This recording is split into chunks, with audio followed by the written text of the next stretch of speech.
Good morning students. हम हिंदी के class में अपनी पिछली कक्षा में स्पर्श भाग 2 से पढ़ रहे थे, जिसमें हमारा फर्स्ट चैप्टर था कविता, जो कवि कबीरदास द्वारा लिखी गई है, जिसमें साखी में हम पहला और दूसरा पद पढ़कर समझ चुके हैं। तो चलिए आज हम संपूर्ण पद पढ़कर समझेंगे कि साखी के माध्यम से कवि कबीरदास जी हमें क्या संदेश देना चाहते हैं, क्या बताना चाहते हैं। तो चलिए हम आगे संपूर्ण पद पढ़कर साखी के बारे में समझते हैं। साखी के हम पहले पद पढ़ चुके हैं, तो फिर से आज हम पहला पद पढ़कर समझेंगे। पहला पद में है, ऐसी वाणी बोलिए मन का आपा खोए, अपना तन शीतल करे औरन को सुख होए। अर्थात कबीरदास जी साखी के पहले पंक्ति में पहले पद में हमें यही बताना चाहते हैं, ऐसी वाणी बोलिए। हमें यही कह रहे हैं कि हमें ऐसी वाणी बोलना चाहिए जिससे हमारा घमंड ना झलकता हो। हमें ऐसी मीठी मीठी मधुर वाणी बोलनी चाहिए जिससे कि हमारे जो बोली है, जो हम वाणी बोलेंगे उसमें हमारा घमंड ना झलके।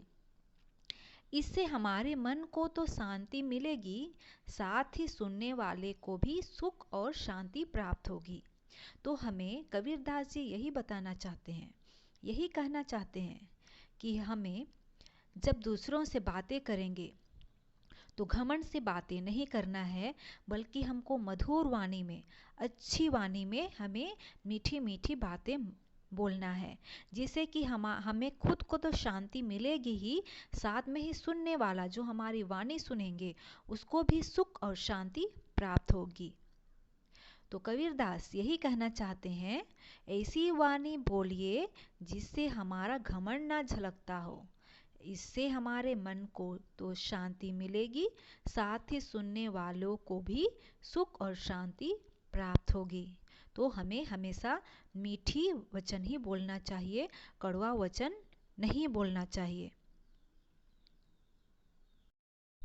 साखी के दूसरे पद भी हम पढ़ चुके हैं, तो चलिए दूसरा पद फिर से पढ़ते हैं। कस्तूरी कुंडली बसै मृग ढूंढे वन माही, ऐसो घटी घटी राम है दुनिया देखी नाही। कस्तूरी कुंडली बसै मृग ढूंढे नाही वन ना माही, ऐसो घटी घटी राम है दुनिया देखे नाही। अर्थात कबीरदास जी यही कहना चाहते हैं उस कस्तूरी यानी कि उस हिरण के बारे में, साथ में हमें भी यही बताना चाहते हैं कि जिस प्रकार कस्तूरी हिरण के नाभि में होती है, कस्तूरी हिरण के नाभि में एक प्रकार का सुगंधित द्रव, तो हम अपनी पिछली कक्षा में पढ़ चुके हैं कि कस्तूरी यानी हिरण के नाभि में एक प्रकार का सुगंधित द्रव रहता है, जिसकी सुगंध को खोजते हुए वह जंगल में घूमता रहता है। हिरण के नाभि में, उसके शरीर में ही सुगंधित द्रव रहता है, लेकिन उसको खुद पता नहीं रहता है कि वह सुगंधित द्रव उसके ही शरीर में है, और नहीं जानने के चलते वह पूरा वन वन इधर उधर भटकते रहता है।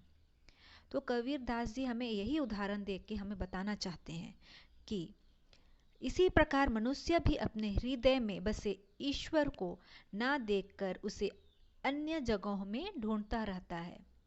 यानी कि ईश्वर हमारे ही हृदय में वास करती है, हमारे शरीर के अंदर ही है, हम में ही है, लेकिन हमें खुद पता नहीं है, और हम इधर उधर दर दर की ठोकरें खाते हुए हैं और भटकते रहते हैं, लेकिन हमें ईश्वर की प्राप्ति नहीं होती है।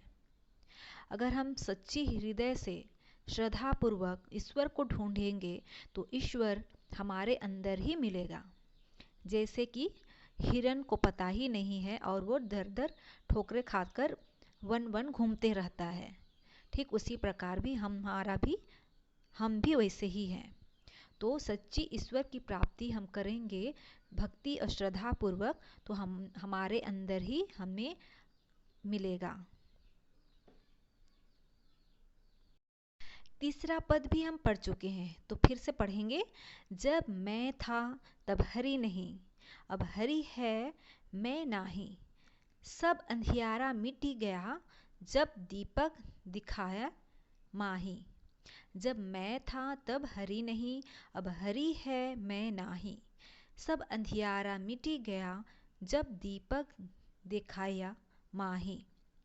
कबीरदास जी प्रस्तुत पंक्ति के माध्यम से हमें यही बताना चाहते हैं, जब तक मनुष्य के हृदय में अहंकार का वास रहता है, घमंड का वास रहता है, बुराई का वास रहता है, तब तक उसे ईश्वर की प्राप्ति कभी नहीं हो सकती है। क्योंकि अच्छाई और बुराई का साथ एक साथ कभी नहीं हो सकता है। भगवान और शैतान कभी एक साथ नहीं चल सकते हैं। इसीलिए कबीरदास जी यही कहते हैं, जब तक मनुष्य के हृदय में अहंकार, घमंड, बुराई का वास रहता है, तब तक उसे ईश्वर की प्राप्ति नहीं हो सकती। उसी प्रकार जब दीपक जलता है, तब उसके प्रकाश से अंधकार मिट जाता है। तो हमें भगवान को प्राप्त करने के लिए, अपने हृदय में अच्छाई लाने के लिए, हमें अहंकार को, घमंड को और जो भी बुरी इच्छा है, बुराई है, उसे त्यागना होगा। तभी हमें ईश्वर की प्राप्ति होगी। अब हम चौथी पंक्ति देखेंगे। चौथी पद में यही कहा गया है, सुखिया सब संसार है, खाए और सोए। दुखिया दास कबीर है, जागे अरु रोए। सुखिया सब संसार है, खाए अरु सोए। दुनिया दास कबीर है, जागे अरु रोए। तो प्रस्तुत पंक्ति के माध्यम से कबीर दास जी हमें यही बताना चाहते हैं कि सारा संसार बस खाने और सोने में ही व्यस्त है। उन्हें किसी प्रकार की चिंता ही नहीं है, वे सुखी हैं। यानी कि कबीर दास का कहना यही है कि सारा संसार में ऐसे लोग ही सुखी हैं जो बस अपना खाना पीना करते हैं, मौज मस्ती करते हैं और ऐसे ही व्यस्त रहते हैं। परंतु कबीर के अनुसार दुनिया के सबसे दुखी व्यक्ति वही है जो प्रभु के वियोग में जागते रहते हैं, यानी कि भगवान की खोज में लगे रहते हैं, दिन रात उसी की आराधना करते रहते हैं। तो ऐसे ही लोग क्या है, कबीर के अनुसार दुनिया के सबसे दुखी लोग हैं, दुखी व्यक्ति है। तो कबीर के अनुसार ऐसे लोग सुखी है जो सारा संसार बस खाने और सोने में ही लगे रहते हैं। उनका कुछ काम नहीं होता है, कुछ ध्यान ही नहीं होता है, बस अपना ही मौज मस्ती में ही लगे रहते हैं, डूबे रहते हैं। उन्हें किसी प्रकार की चिंता नहीं है, वे ही लोग सुखी हैं। और कबीर के अनुसार ऐसे लोग दुखी हैं, ऐसे लोग दुखी व्यक्ति हैं जो भगवान से बिछड़ने का गम है, वियोग का गम है, और वे हमेशा रात दिन उसकी भक्ति में, ईश्वर की श्रद्धा भक्ति में दुखी होते हैं और लीन हो जाते हैं और जागते रहते हैं। ऐसे ही लोग दुखी हैं। अब हम पांचवी पद देखेंगे। पांचवी पद में, वीरा भूगम तन बसै, मंत्र ना लगै कोई। राम योगी ना जिवै, जिवै तो बोरा होई। वीरा भूगम तन बसै, मंत्र ना लगै कोई। राम योगी ना जिवै, जिवै तो बोरा होई। तो प्रस्तुत पंक्ति के माध्यम से कबीर दास जी हमें यही बताना चाहते हैं, जब कोई अपने प्रिय से बिछड़ जाता है, जब कोई अपने प्रियजन होते हैं जिसे हमें बहुत अच्छा लगता है, अपने दोस्ती हो या कोई बंधु, कोई रिश्तेदार हो, जो कोई हमसे बिछड़ जाता है, तो उस पर कोई मंत्र का असर ही नहीं होता है।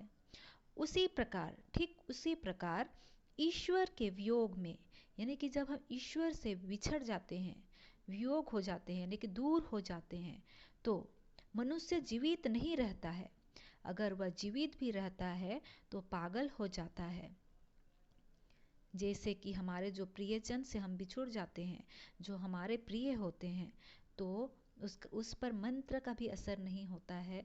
ठीक उसी प्रकार ईश्वर के वियोग में, ईश्वर से हम भटक जाते हैं, दूर हो जाते हैं, अलग हो जाते हैं, तो मनुष्य जीवित नहीं कहलाता है, जीवित नहीं रहता है। अगर वह जीवित भी रहता है तो वह पागल हो जाता है। अब हम आगे छठा पद देखते हैं। छठा पद में है, निंदक नेरा राखिए अंगनी कुटी बंधाई, बिन सावन पानी बिना निर्मल करे सुभाई।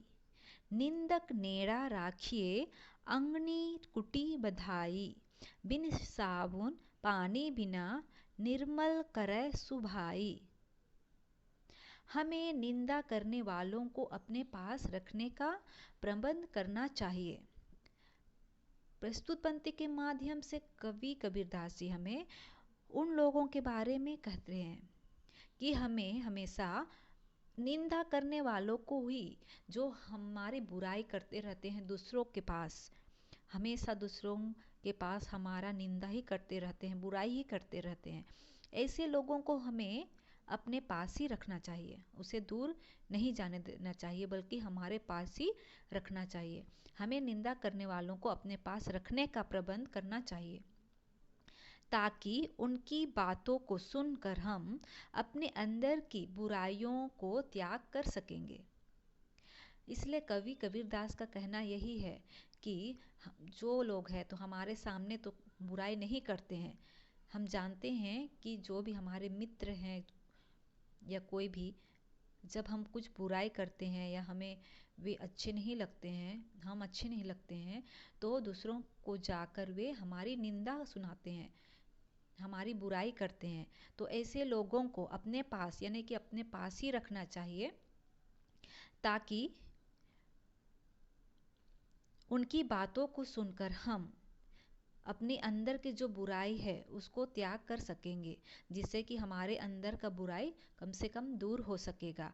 इसलिए कबीरदास जी यही कहना चाहते हैं कि हमें निंदा करने वालों को अपने पास ही रखने का प्रबंध करना चाहिए। अब हम आगे 7वीं पद देखते हैं। पोथी पढ़ी पढ़ी जग मुआ, पंडित भया न कोई, एक असीर पियू का, पढ़े सु पंडित होई। पोथी पढ़ी पढ़ी जग मुआ, पंडित भया न कोई, एक असीर पियू का, पढ़े सो पंडित होई। तो प्रस्तुत पंक्ति के माध्यम से कवि कबीरदास जी हमें यही बताना चाहते हैं कि पढ़ते पढ़ते लोग मृत्यु को प्राप्त हो गए, परंतु कोई पंडित नहीं बन पाया। यानी कि कहने का अर्थ यही है कि लोग पढ़ रहे हैं, धर्म ग्रंथ है वो पढ़ पढ़ के बूढ़े हो चले हैं, और इतना ही नहीं, मृत्यु को भी प्राप्त हो गया, तो पर वह कभी पंडित नहीं हो पाया। पढ़ते पढ़ते लोग मृत्यु को प्राप्त हो गए, परंतु कोई पंडित नहीं बन पाया है। पर ऐसे लोग के बारे कहते हैं, कबीर के अनुसार जो ईश्वर का एक अक्षर ही पढ़ लेता है, कबीर जी के अनुसार ऐसे लोग जो ईश्वर का एक अक्षर ही पढ़ लेता है, वही पंडित कहलाता है, यानी सत्य को जान लेता है। तो हमें भगवान की जो भक्ति करते हैं वो सच्ची हृदय से, सच्ची भक्ति से ही हमें करना चाहिए, तभी हम भगवान को जान पाएंगे।